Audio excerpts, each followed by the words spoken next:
Hello, welcome to this new lecture, the fifth lecture. And so we are talking about sequences, in particular monotonic sequences.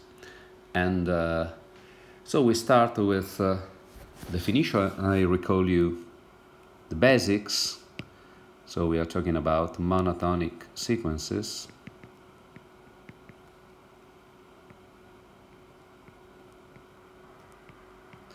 I recall you what we defined last time. It was if an less or equal an plus 1. This is monotonic increasing.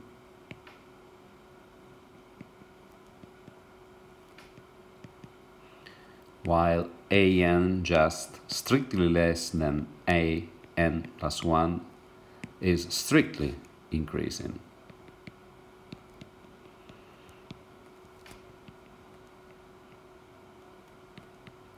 While an larger or equal an plus 1 is decreasing,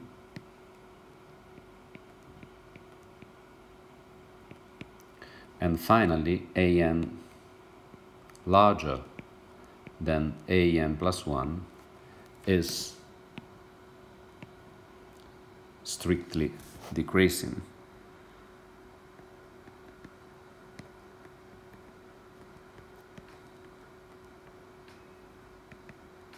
Okay, and now we give a definition that says it is just a word.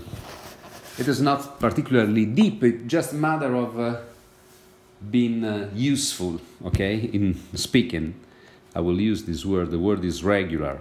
So I say that a sequence is called regular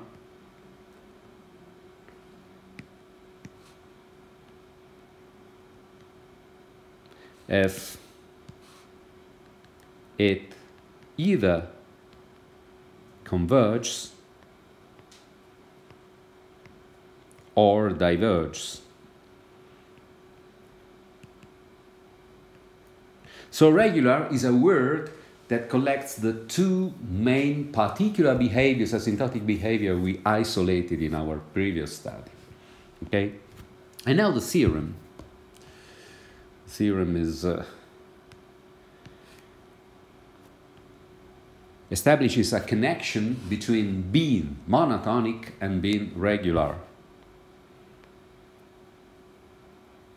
Theorem says every monotonic sequence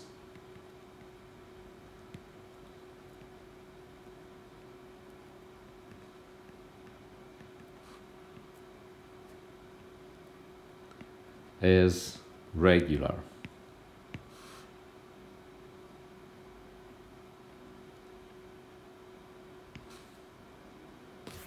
Okay, and so this is the connection I, in some sense, already sketched in talking monotonicity and regularity. So there is a strict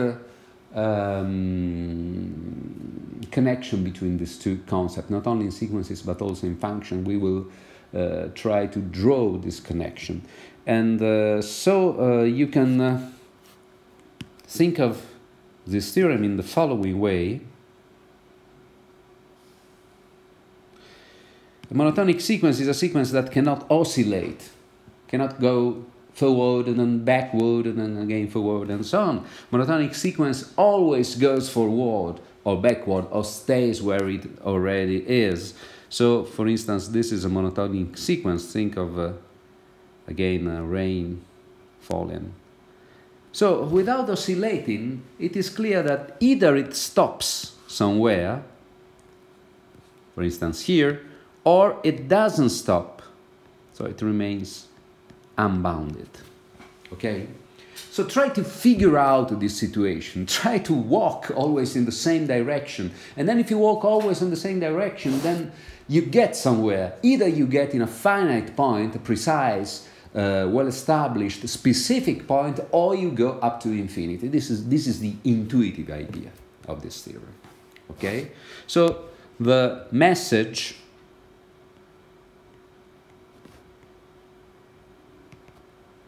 if you cannot oscillate by going alternatively backwards and forward,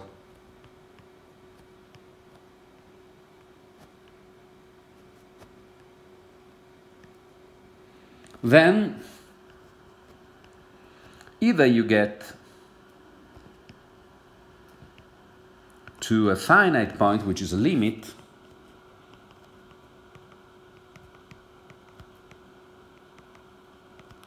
or you go to some infinity, plus or minus infinity. This is the message. So the consequence is that a monotonic sequence always has a limit.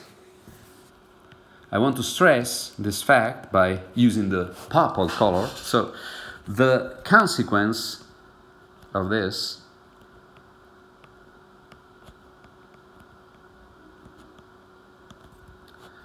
if you move monotonically,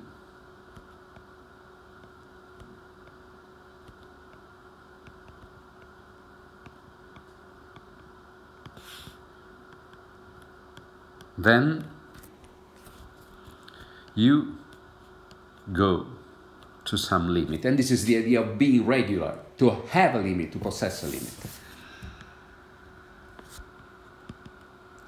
So this is the pictorial way of looking at this result. This is very important for me in order to understand, to make you understand the result, but there is then a mathematical proof.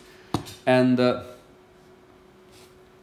so this is a sort of bracket of parentheses inside the theorem, and we go to the text of the theorem and we say that in particular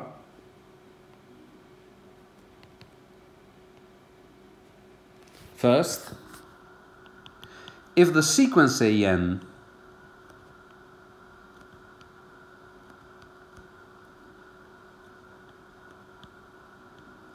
is monotonically increasing,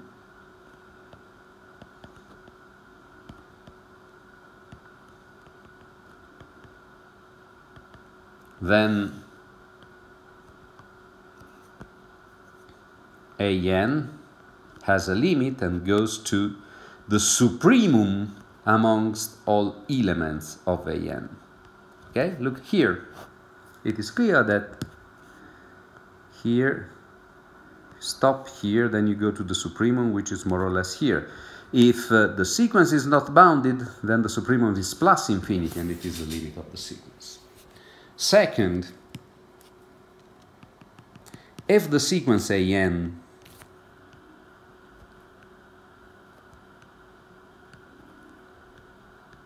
is monotonically decreasing,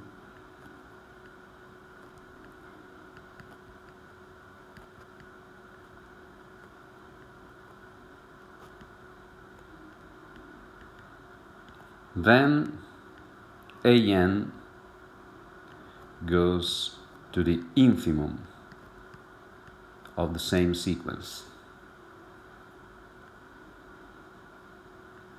Okay?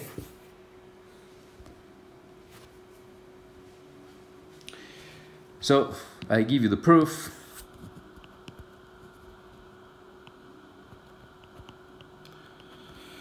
Okay, the two cases 1 and 2 you see are symmetric, so there is the case of the sequence increasing and the case of the sequence decreasing, but I will treat only the case of the sequence increasing here. It's a good exercise to repeat the proof for the case of decreasing, so you learn the techniques without just copying a proof.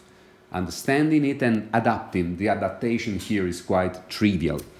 So the proof is we only treat the case,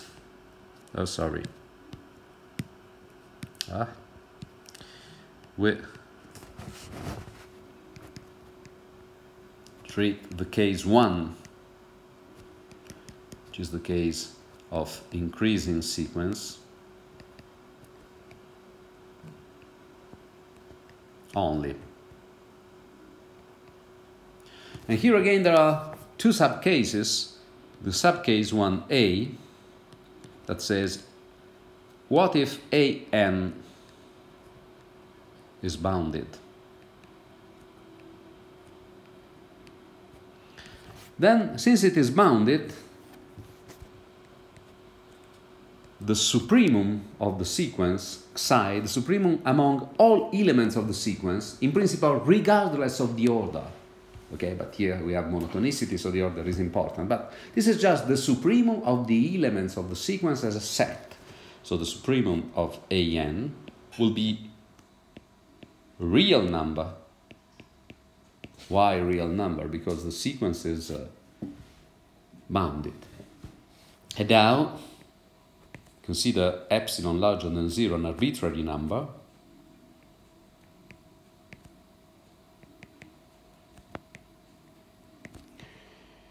And remember the definition of the soup and the characterization of the soup. So, by the definition of the supremum, you know that there exists an n bar in n such that if you move psi leftwards of epsilon, there is the element n bar which is larger than psi minus epsilon. Remember why? This is why psi is the minimum of the upper bounds. So if you consider a number which is less than this psi, this minimum of the upper bound, it will be no longer an upper bound because psi was the minimum. So if it is no longer an upper bound, it means that there is an element of the set that overcomes it. Okay? This is the picture.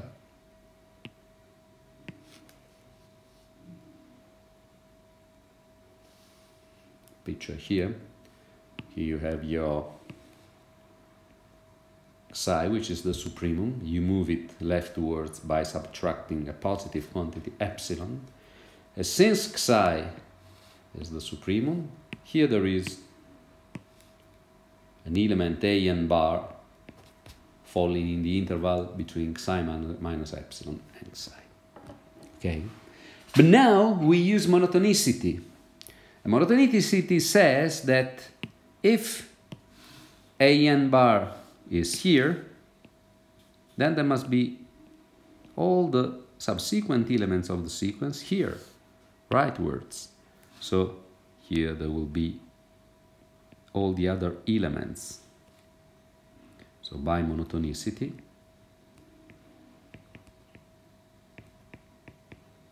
all elements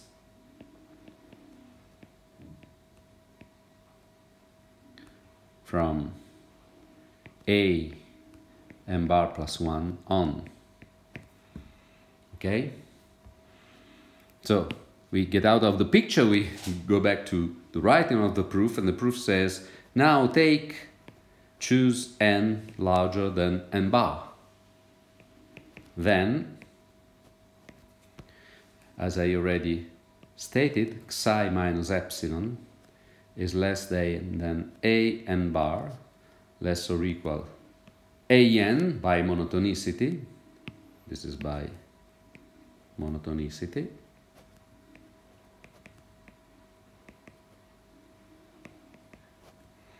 This is less or equal psi by definition of the sup.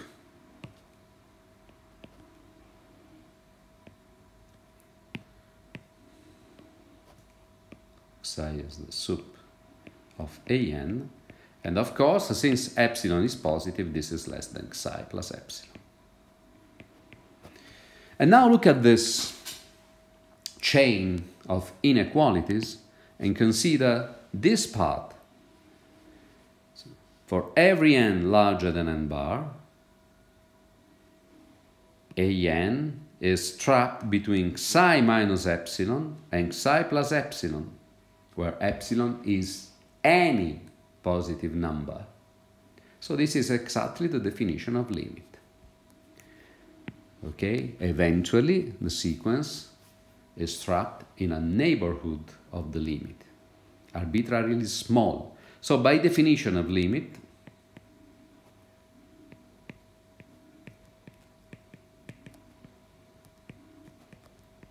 we end up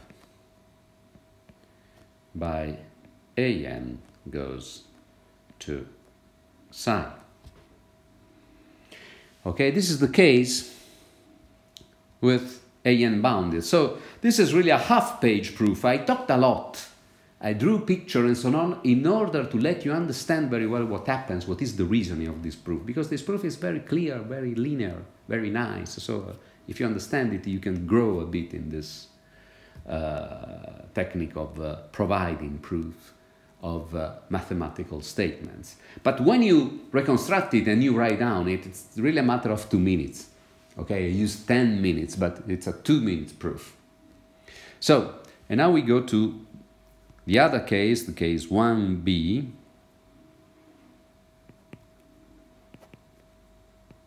No, sorry. Which is the case of an unbounded.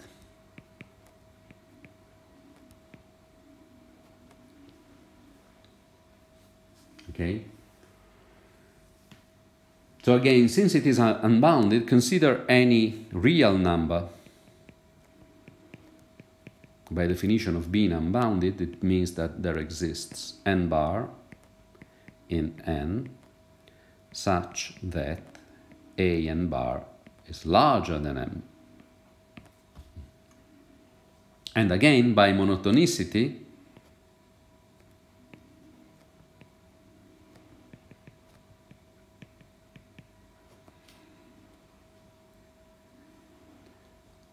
you have that if n is larger than n bar, then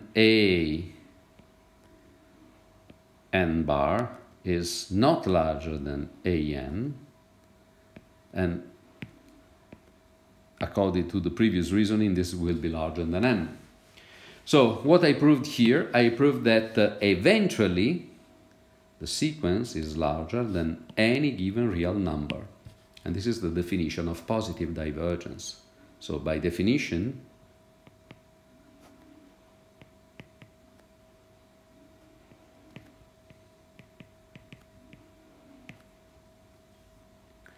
you have that an positively diverges, and plus infinity is the supremum of an. It is well known, and because it is the supremum of an unbounded set, and again we prove the theorem. As a homework,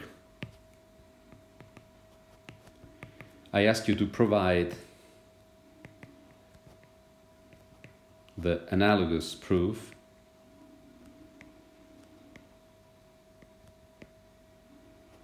for monotonically decreasing sequences.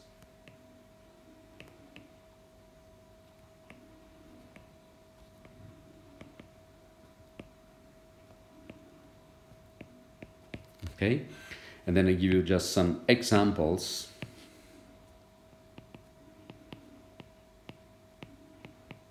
So the first example is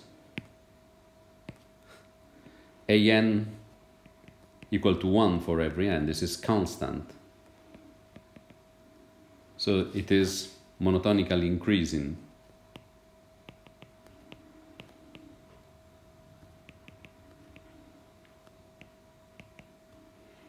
Monotonically increasing, so 1 is the supremum of an, which is also the limit of an. But this is also monotonically decreasing.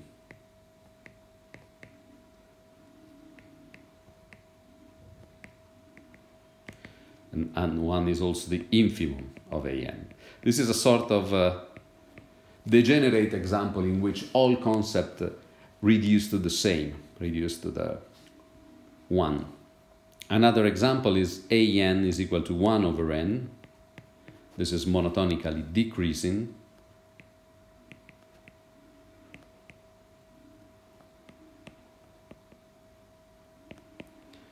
And the limit of an is equal to 0, which is the infimum of an. Okay, remember that The sequence is made of positive points, and every positive point lies rightwards with respect to the sequence, and the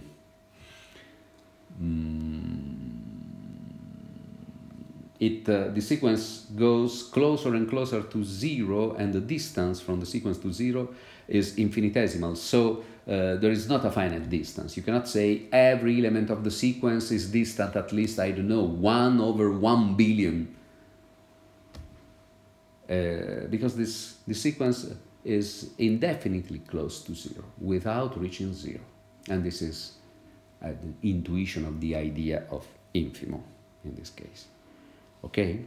And so you can do many other examples. The next example we will see in the next video is the following. an is equal to 1 plus 1 over n to the nth power. Okay?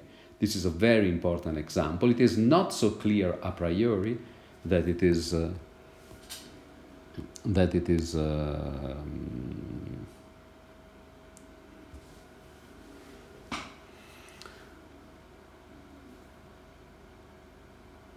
monotonically increasing, but it is very useful, very important in mathematics, and not only in mathematics, but also in economy. And now we start by